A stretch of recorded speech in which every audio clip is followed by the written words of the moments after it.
guys! Good morning and welcome to another vlog. So today is August 27, Monday, and another week na naman. Actually, malapit na ang September, 'di ba? Bare months na guys. Malapit na mag-December. Pasko, New Year, marami na namang kainang magaganap. So ayan, sobrang saya lang kapag September kasi alam mo yun, ramdam mo na masaya ako talaga pag nag-start na ang bare month. Sobrang saya ko. And on the first day kasi September 1, talagang nagsiset up ako ng Christmas tree ko. Kasi, alam mo sa totoo lang, isa sa nakakatanggal ng stress is yung pag nakakakita ka ng anything about Christmas. Promise, ako ganun ako eh. Pag nakakakita ako ng anything, halimbawa kahit figurine lang, ganyan, or lantern. Basta pag nakakita ako ng mga ganun, sobrang na-excite ako, sumasaya talaga ako. Kaya, every September or September 1st is talagang yun yung day ng pag-set up ko ng Christmas Day. So, ako lang nag-set up, magulat na asawa ko nandito na yun. Ay, kumbaga na-set up na ganyan. Ang saya kasi, yung nag-set up ka, sobrang tanggal stress talaga. So, nakakita ako ng wallpaper. So, ayun, ito yung wallpaper na sinasabi ko. So, ang design niya parang marble style. Ayan. Alam niyo kung bakit ito yung style na kinuha ko? Kasi, mahilig akong manood ng mga DIY videos talaga sa YouTube. Sobrang hilig ko talagang manood yan. And most especially yung pag-aayos ng mga minimalist style sa bahay or minimalist style sa vanity area. Sobrang bet na bet ko talaga. Kasi parang ang neat. Tapos ang konti lang ng gamit pero sobrang, alam niyo yun, napaka-organized talaga. And isa doon sa napansin ko, doon sa mga napanood ko ng mga foreign YouTuber, kapag dini-DIY nila yung vanity table nila, alam nyo, hindi na sila nagpipaint or hindi na nagre-repaint. Ang ginagamit nila is itong wallpaper, wall sticker na waterproof na. So, ito, bumili ako, and grabe, exactly, itong ito. Para siyang, anong tawag dito, marble style ba? Tama ba yung sinasabi ko? Parang marble style. Yung tiles na may mga design ng konti. So, ito yun, guys. Hindi ako pwede magkamali. Kasi, ang dami kong pinanood na YouTuber na nag-DIY ng table nila. Sobrang ito yun. Kaya sabi ko, kasi binala ko na i-repaint. Actually, meron na akong pinturang puti dyan. So, yun yung bala ko talaga. Kasi medyo marumi na talaga siya. And yung nakita nyo na lavender na table, yun. So, medyo marumi na siya. Sabi ko, i-repaint ko. But, nagbago isip ko nga nung napanood ko yung YouTuber na yun na ginamitan niya lang ng wallpaper yung kanyang vanity table. So, yun. So, that's it for now, guys. Babalikan ko kayo maya-maya kung saan ako pupunta. So, bye for now! Hi guys, good morning and welcome to another vlog. So, today is Tuesday, August 28 na ngayon. By the way, guys, hindi ako nakapag-end ng vlog kagabi. Or kahapon kasi na-aksidente kami ng asawa ko. Bali, umalis kasi kami kahapon. And, di ba, motor kasi yung ginagamit namin. And yun lang naman yung meron kaming, sasakyan. So, nagmotor kami. And, sobrang, ang lakas kasi ng ulan. Tapos, maingat naman sa pagdadrive yung asawa ko. And, maayos naman yung suot namin. Naka-helmet naman kami. So, ayun, hindi lang talaga naiwasan yung aksidente. Kasi, sobrang dulas nga nung daanan. Tapos, nag-slide yung gulong namin. Dumula. So, nasemplang kami. And, ayun, so may mga gasgas tayo sa tuhod, sa paa, pero thankful pa rin ako kay God, kay Ninyo, kasi yun lang yung nakuha namin, hindi tinamaan yung ulo namin, or hindi na kami nabalian ng buto, ganyan. So, thankful pa rin ako kay Lord, kasi lagi niya kaming gina-guide every time na nagmamotor kami.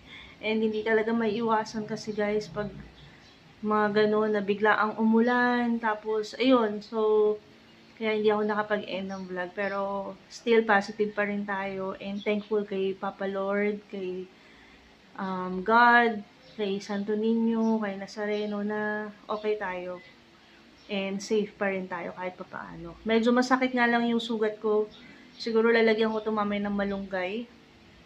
Today, gagawin ko na guys yung aking vanity table. Actually, office table yun. Ginagawa ko lang vanity table. So, as plan is lalagyan ko siya ng wallpaper. And, i-repaint ko yung ibang parts niya. So, stay tuned. Papakita ko naman sa inyo ngayon. So, i-video ko para if you're planning to do DIY on your table, baka makatulong sa inyo yung i-share ko sa inyo mamaya. Para doon na rin ako sa taas, guys, kasi gusto ko na doon na lang ako mag-film sa taas para medyo tahimik, kasi dito sa baba sobrang rinig na rinig yung ingay sa labas. So tingnan nyo, ito yung mga backdrop na nabili ko sa Divisoria. So dito kasi ako nag-film sa baba. And sabi ko, para hindi na ako nagbibitbit ng mga setup, ganyan, 'di ba? So at least doon naka-fix na, kaya ayusin ko na yung taas, guys, para doon na lang tayo palagi. So yun muna, guys. Babalikan ko kayo mamaya pag magsisimula na tayong ayusin yung table natin. So bye-bye for now, guys. Okay, guys, so nandito na ako sa taas. So ayan na yung kalat. Ayan. Ayan, o, sobrang daming kalat, guys. Pero ito yung sinasabi ko sa inyo na office table to. Ito, nabili ko yan sa Sanyang. If I'm not mistaken, nasa 2,000 ko lang yan nabili. And almost magpo 4 years na yan sa akin. Tingnan nyo, mukhang bago pa rin, diba? So, ito yung color niya for siguro about 2 years na. So, I decided na i-repaint na. So, ito, yung sa ibabaw, wallpaper ang gagamitin ko dyan. Tapos, the rest, white na lang. Tapos, ito, yung mga handle, gagawin kong gold. Bibila ako ng spray paint na gold. So, ayan, maraming kalat. Ayan. So, ayan, guys, papakita ko sa inyo kung paano ko aayusin ito. So, ayan, wait lang muna, guys, ha.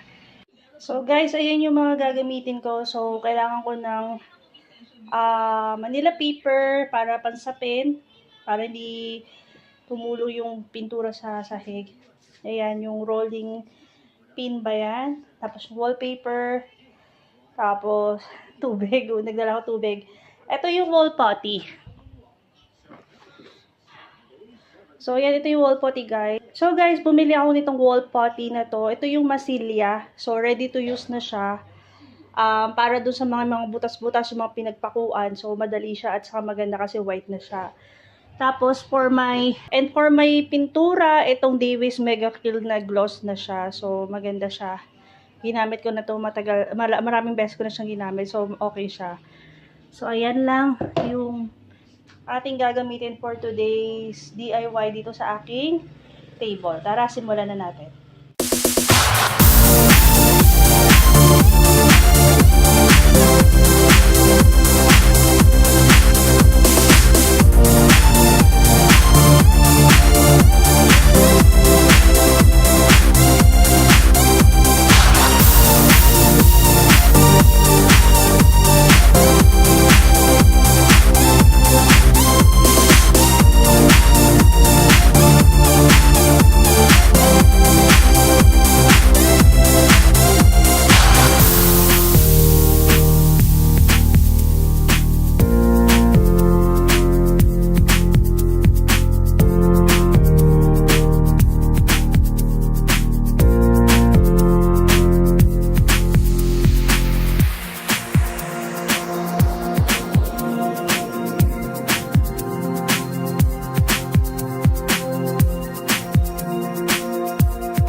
Hi guys, so tapos ko na lagyan. Grabe, ang ganda. Bet na bet ko, promise. Ayan.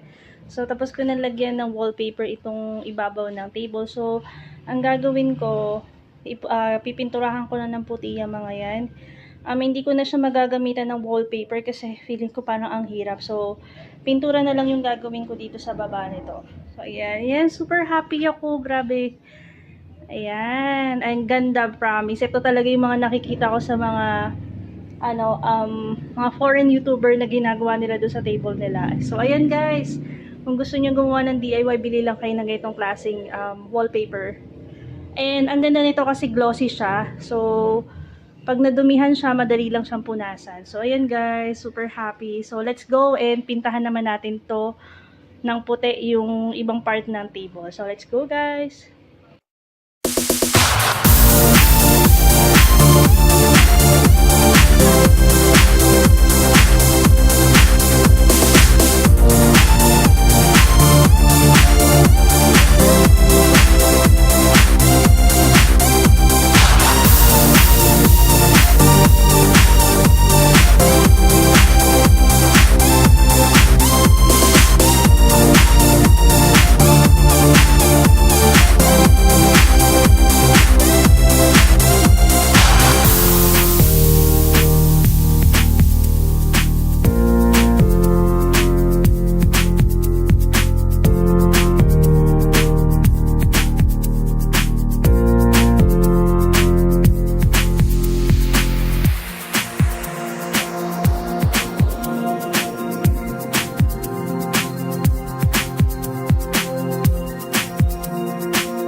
Hi guys, so ayan, nakatatlong coating nga ako dito sa aking drawer. So I think okay na yung color na yan, na-achieve ko na. Tapos dito rin sa aking table, nakatatlong coating na rin ako.